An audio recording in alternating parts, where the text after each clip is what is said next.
কেউ জাদুগ্রস্ত কিনা কিভাবে বোঝা যাবে? কোনো ব্যক্তি জাদুগ্রস্ত কিনা এটা বোঝাটা অনেক সময় খুবই সহজ, আবার কোনো কোনো সময় একটু দুরূহ। আমাদের সমাজে জাদুগ্রস্ত রোগী হিসাবে আমরা যাদেরকে জানি তারা অনেকে জাদুগ্রস্ত, আবার অনেকে মানসিক রোগী। সাধারণ মানসিক রোগীকেও অনেক সময় জাদুগ্রস্ত বা জিনে আক্রান্ত রোগী হিসাবে আমরা মনে করি। এটা অনেক সময় ভুল হয় আমাদের। তো এই জন্য জাদুগ্রস্ত রোগীর কিছু আলামত আছে, সে আলামতগুলো দেখে আমরা নিরূপণ করতে পারি কোন ব্যক্তিকে জাদু করা হয়েছে, অর্থাৎ ব্ল্যাক ম্যাজিক করা হয়েছে। এর আগে বলে রাখি যে ব্ল্যাক ম্যাজিক যে করে আর যে করায় পয়সা দিয়ে, এই উভয় ব্যক্তি শুধু কবিরা গুনাহকারী নয়, বরং এই জাদুর কাজ যে ব্যক্তি করে, জাদুকর বা ব্ল্যাক ম্যাজিশিয়ান যে ব্যক্তি ব্ল্যাক ম্যাজিক করে মানুষের ক্ষতি করে, ইসলামী শরিয়ার দৃষ্টিকোণ থেকে সবচাইতে জঘন্য শাস্তির মুখোমুখি সে ব্যক্তি হবে। মৃত্যুদণ্ডের শাস্তি ইসলামী আদালত তাকে দিবে। এইটাই হলো ইসলামী শরিয়ার বিধান। এত জঘন্য অপরাধ। আর জাদুর বাস্তবতা এটাকে আমাদের অনেক তথাকথিত বিজ্ঞান মনস্ক ভাইয়েরা অস্বীকার করেন। তারা বলে অলৌকিক বলতে কোনো কিছু নাই, তারা অলৌকিকতাকে অস্বীকার করেন। আমার মনে হয় এই একটা পয়েন্টে যদি একজন মানুষ নির্মোহভাবে নিরপেক্ষভাবে একটু যাচাই করার চেষ্টা করেন যে আসলে জাদু বলতে কোনো কিছু আছে কিনা, বা জেনে ধরা রোগী বা জিনের উপদ্রব বলতে কোনো কিছু আছে কিনা, একটু যদি অনুসন্ধান করা হয় এবং সেটা যদি ইনসাফের সাথে করা হয়, নির্মোহভাবে করা হয়, আমার তো মনে হয় এই যুগে আল্লাহর কোরআনের প্রতি ঈমান আনার জন্য আর কিচ্ছু দরকার নাই, এই একটা পয়েন্টই যথেষ্ট। কারণ অনেক জিনে ধরা রোগী আছে, যে জিনে ধরা রোগীদের পুরো অবস্থা যদি পর্যবেক্ষণ করেন আপনি, তাদের মধ্যে যে সমস্যা আছে সেই সমস্যাটা যে অলৌকিক, সেই সমস্যাটা যে কোনো লৌকিক সমস্যা না, সেই সমস্যাটা যে সাধারণ কোনো সমস্যা না, অসুখ না, এটা বোঝার জন্য আপনার পণ্ডিত হওয়া লাগবে না, বেশি সময় অপেক্ষা করা লাগবে না। যারা জিনের রোগী দেখেছেন এবং জিনের উপদ্রব যাদের বাসা বাড়িতে হয়েছে, স্বচক্ষে দেখার সুযোগ পেয়েছেন, তাদের কাছে এটা দিনের আলোর মতো পরিষ্কার। এবং এরকম বহু দৃশ্য দেখার সুযোগ আমার হয়েছে। আল্লাহ রাব্বুল আলামিন কোরআনে কারিমে সূরা জিনের মধ্যে জিন জাতির অস্তিত্বের কথা বলেছেন। আমাদের তথাকথিত বিজ্ঞান মনস্ক ভাইয়েরা, বোনেরা, অনেক নাস্তিক বন্ধুরা তারা জিনের অস্তিত্বকে স্বীকার করে না, অথচ জিনের উপদ্রব যে বাসা বাড়িতে হয়েছে তারা জানে জিন আছে না নাই, তার উপদ্রব দেখে অনুমান করতে পারে, নিশ্চিত হতে পারে তারা। আমি ব্যক্তিগতভাবে এরকম কয়েকটা ঘটনার কথা জানি যে বাসায় মেয়েরা হয়তো কোনো তরকারি কেটে, ধরুন কুমড়া কেটে ফালি করে রেখেছে, তাকিয়ে দেখে ফালিটা নাই, নিয়ে গেছে। কে নিয়ে গেছে? আমার কোনো বিজ্ঞান মনস্ক ভাই এটার কোনো ব্যাখ্যা দাঁড় করাতে পারবেন না। ফ্রিজ থেকে ডিম এনে ড্রয়িং রুমে মাঝখানে ছেড়ে দিস, কে ফেলেছে? কোনো ব্যাখ্যা বিজ্ঞান মনস্ক ভাইরা বের করতে পারবেন না। এবং হয়তো জিনে কোনো ব্যক্তির উপরে আক্রমণ করেছে, তার উপরে সওয়ার হয়ে বসেছে, এই ব্যক্তি তাকে নিয়ে গাছের ডালে নিয়ে গেছে। এ ধরনের ঘটনাগুলো আমাদের চোখের সামনে অনেকবার ঘটেছে। এবং জাদুগ্রস্ত রোগীর বিষয়টা আরো পরিষ্কার। বিশেষ করে কোনো ব্যক্তি যখন জাদুগ্রস্ত হয়, জাদুর অনেক প্রকার আছে, এক একজনকে এক একভাবে জাদু করা হয়। নারীদের উপরে অনেক সময় ভিন্ন ধরনের জাদু করা হয়, পুরুষদের উপরে ভিন্নভাবে জাদু করা হয়। এই জাদু কারোর উপরে করা হয়েছে কিনা এটা বোঝার জন্য একটা মৌলিক আলামত হলো জাদুগ্রস্ত ব্যক্তি কোরআনে কারিমের তেলাওয়াত সহ্য করতে পারে না, কোরআনের তেলাওয়াত সহ্য করতে পারে না। গত বোধহয় কয়েক সপ্তাহ আগে আমার বাসায় এরকম একজন রোগীকে এক ভদ্রলোক নিয়ে আসলেন, এনে বললেন, ভাই এই লোকটাকে কেউ বা কারা জাদু করেছে, ব্ল্যাক ম্যাজিক করেছে। এবং তার আলামত হিসেবে তারা বললেন যে এ আজানের আওয়াজ শুনলে পাগলের মতো ছটফট করে, সে টিকতে পারে না, এবং কোরআনে কারিমের তেলাওয়াত সে শুনতেই পারে না। আমার চোখের সামনে তার সঙ্গে যখন কথা হচ্ছিল, কোরআনে কারিমের তেলাওয়াত শুনে তার শরীরে আমি নিজে চোখের সামনে দেখলাম যে তার পাওগুলো, আঙ্গুলগুলো এরকম সব বাঁকা হয়ে যাচ্ছে, পুরো শরীর কোকড়ায় বোকড়ায় যাচ্ছে ভয়ঙ্করভাবে। আমার বিজ্ঞান মনস্ক ভাইরা, কোরআন তেলাওয়াতের সময় কেন এমন হয়? তেলাওয়াত শেষ আবার সে স্বাভাবিক, এটার কোনো ব্যাখ্যা কিয়ামত পর্যন্ত হয়তো দাঁড় করাতে পারবেন না। এই জাদুর অস্তিত্বকে অস্বীকার করার কোনো সুযোগ নেই। কোরআনে কারীমে আল্লাহ রাব্বুল আলামিন জাদুর অস্তিত্বের কথা উল্লেখ করেছেন, জিনের উপদ্রব হয় সে কথা আল্লাহ তাআলা কোরআনে উল্লেখ করেছেন। এই জন্য কোনো ব্যক্তি জাদুগ্রস্ত কিনা এটা বোঝার জন্য একটা মৌলিক আলামত হলো কোরআনে কারীমের তেলাওয়াত সাধারণত জাদুগ্রস্ত রোগী সহ্য করতে পারে না এবং অস্থির হয়ে যায়, কখনো শরীর ফুলে ওঠে, কখনো ছটফট করে, কখনো সে তেলাওয়াত বন্ধ করার জন্য তার যত জোর আছে তত জোর দিয়ে চেষ্টা করে। আমার পরিচিত অনেক মানুষ আছে এমন যাদের কথা জানি আমরা, কোরআন তেলাওয়াত তারা সহ্য করতে পারে না। এটা একটা আলামত যে এই লোকটাকে ব্ল্যাক ম্যাজিক করা হয়েছে। এরকম আরো বহু আলামত আছে। কখনো কখনো ব্ল্যাক ম্যাজিক করা হলে এই ব্যক্তি দিন দিন শুকায় যায়, খেতে পারে না, বাসার থেকে বের হতে পারে না, বিছানা থেকে উঠতেও পারে না ভালো করে। এমনিতে তার মধ্যে কোনো রোগ নেই। গত জুমার আগের জুমার সম্ভবত এরকম এক রোগীর কাছে এক ভদ্রলোক আমাকে নিয়ে গেলেন।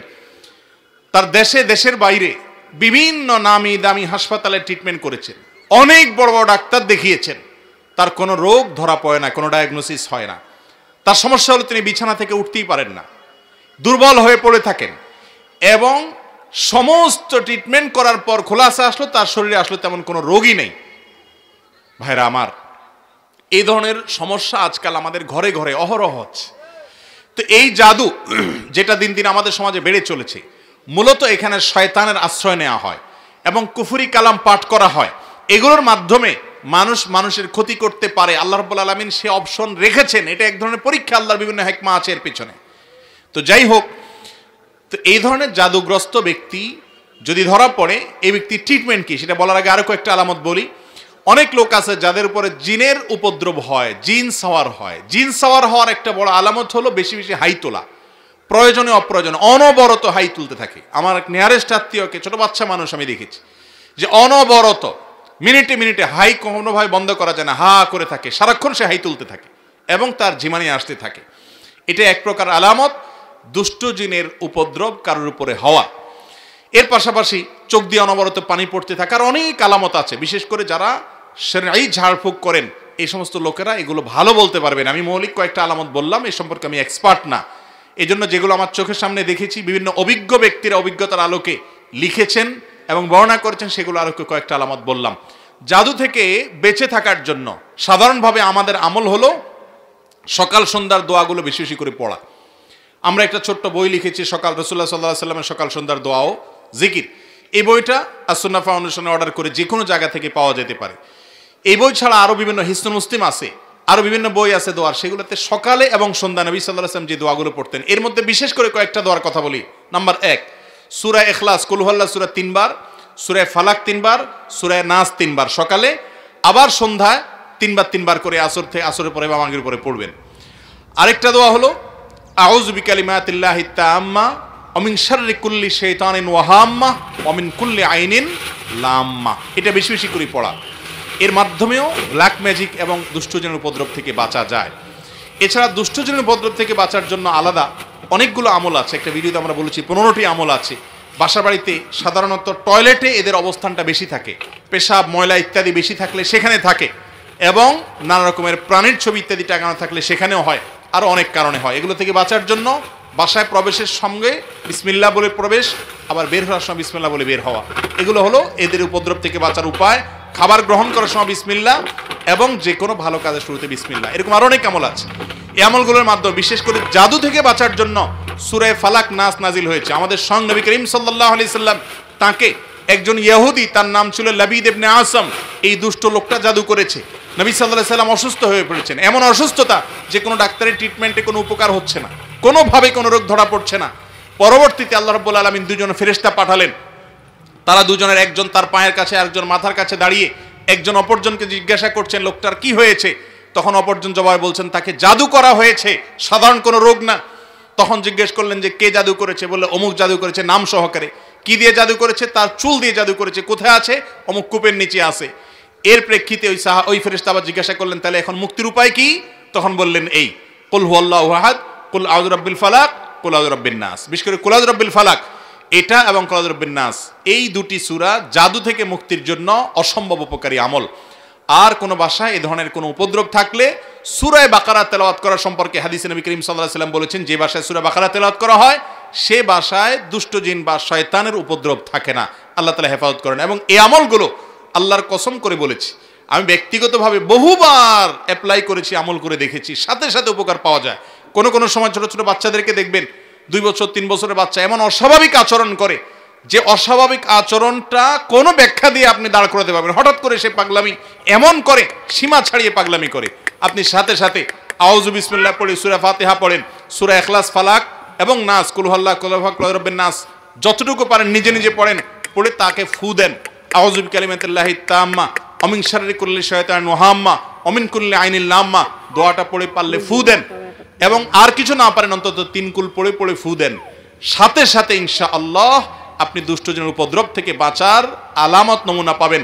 আর কিছু না পারেন সূরা বাকারার তেলাওয়াত, কোরআনে কারীমের তেলাওয়াত অনলাইন থেকে ইউটিউব থেকে খুঁজে বের করে চালু করে দেন, সাথে সাথে দেখবেন যদি ওই জাতীয় সমস্যা হয়ে থাকে দেখবেন সে শান্ত হয়ে গেছে। এবং এটাও ব্যক্তিগতভাবে আমি বহুবার আমল করে দেখেছি। অতএব ব্ল্যাক ম্যাজিক এখন ঘরে ঘরে, দুষ্টজনের উপদ্রব এখন ঘরে ঘরে, যারা সাফার করছে তারা জানেন। আমাদের সবাইকে নবী করিম সাল্লাল্লাহু আলাইহি ওয়াসাল্লামের শেখানো আমলগুলো করতে হবে। আর ব্ল্যাক ম্যাজিকের ট্রিটমেন্টের নামে যা হয় আমাদের দেশে, বিশেষ করে কবিরাজরা যা করে, এদের বেশিরভাগই হলো বাটপার কিসিমের, এদের বেশিরভাগ হলো প্রতারক কিসিমের। এদেরকে বোঝা বড় কঠিন, বিশেষ করে যেই লোকগুলো অনেক মোটা অঙ্ক হাঁকাবে এবং ওই 7 ঘাটে পানি 14 ঘাট 14 পুকুরের থেকে অমুকটা তমুকটা, কালো ছাগল, কালো মোরগ, এগুলো আলামত খারাপ। কোরআনে কারীম থেকে সরাসরি যারা ট্রিটমেন্ট করে, এই ট্রিটমেন্টগুলোই সাধারণত হয়ে থাকে সঠিক এবং যথার্থ ট্রিটমেন্ট। এরকম ঝাড়ফুকালা মানুষ অবশ্যই খুঁজে পাওয়া অনেক কঠিন হয়। আল্লাহ রাব্বুল আলামিন ব্ল্যাক ম্যাজিক সহ জাতীয় যত সমস্যা আছে এগুলো থেকে আমাদেরকে বেঁচে থাকার তৌফিক দান করুন। কেউ জাদুগ্রস্ত কিনা কিভাবে বোঝা যাবে? কোনো ব্যক্তি জাদুগ্রস্ত কিনা এটা বোঝাটা অনেক সময় খুবই সহজ, আবার কোনো কোনো সময় একটু দুরূহ। আমাদের সমাজে জাদুগ্রস্ত রোগী হিসাবে আমরা যাদেরকে জানি তারা অনেকে জাদুগ্রস্ত, আবার অনেকে মানসিক রোগী। সাধারণ মানসিক রোগীকেও অনেক সময় জাদুগ্রস্ত বা জিনে আক্রান্ত রোগী হিসাবে আমরা মনে করি। এটা অনেক সময় ভুল হয় আমাদের। তো এই জন্য জাদুগ্রস্ত রোগীর কিছু আলামত আছে, সে আলামতগুলো দেখে আমরা নিরূপণ করতে পারি কোন ব্যক্তিকে জাদু করা হয়েছে, অর্থাৎ ব্ল্যাক ম্যাজিক করা হয়েছে। এর আগে বলে রাখি যে ব্ল্যাক ম্যাজিক যে করে আর যে করায় পয়সা দিয়ে, এই উভয় ব্যক্তি শুধু কবিরা গুনাহকারী নয়, বরং এই জাদুর কাজ যে ব্যক্তি করে, জাদুকর বা ব্ল্যাক ম্যাজিশিয়ান যে ব্যক্তি ব্ল্যাক ম্যাজিক করে মানুষের ক্ষতি করে, ইসলামী শরিয়াত দৃষ্টিকোণ থেকে সবচাইতে জঘন্য শাস্তির মুখোমুখি সে ব্যক্তি হবে, মৃত্যুদণ্ডের শাস্তি ইসলামী আদালত তাকে দিবে। এইটাই হলো ইসলামী শরিয়ার বিধান। এত জঘন্য অপরাধ। আর জাদুর বাস্তবতা, এটাকে আমাদের অনেক তথাকথিত বিজ্ঞান মনস্ক ভাইয়েরা অস্বীকার করেন। তারা বলে অলৌকিক বলতে কোনো কিছু নাই, তারা অলৌকিকতাকে অস্বীকার করে। আমার মনে হয় এই একটা পয়েন্টে যদি একজন মানুষ নির্মোহভাবে, নিরপেক্ষভাবে একটু যাচাই করার চেষ্টা করেন যে আসলে জাদু বলতে কোনো কিছু আছে কিনা, বা জেনে ধরা রোগী বা জিনের উপদ্রব বলতে কোনো কিছু আছে কিনা, একটু যদি অনুসন্ধান করা হয় এবং সেটা যদি ইনসাফের সাথে করা হয়, নির্মোহভাবে করা হয়, আমার তো মনে হয় এই যুগে আল্লাহর কোরআনের প্রতি ঈমান আনার জন্য আর কিচ্ছু দরকার নাই, এই একটা পয়েন্টই যথেষ্ট। কারণ অনেক জিনে ধরা রোগী আছে, যে জিনে ধরা রোগীদের পুরো অবস্থা যদি পর্যবেক্ষণ করেন আপনি, তাদের মধ্যে যে সমস্যা আছে সেই সমস্যাটা যে অলৌকিক, সেই সমস্যাটা যে কোনো লৌকিক সমস্যা না, সেই সমস্যাটা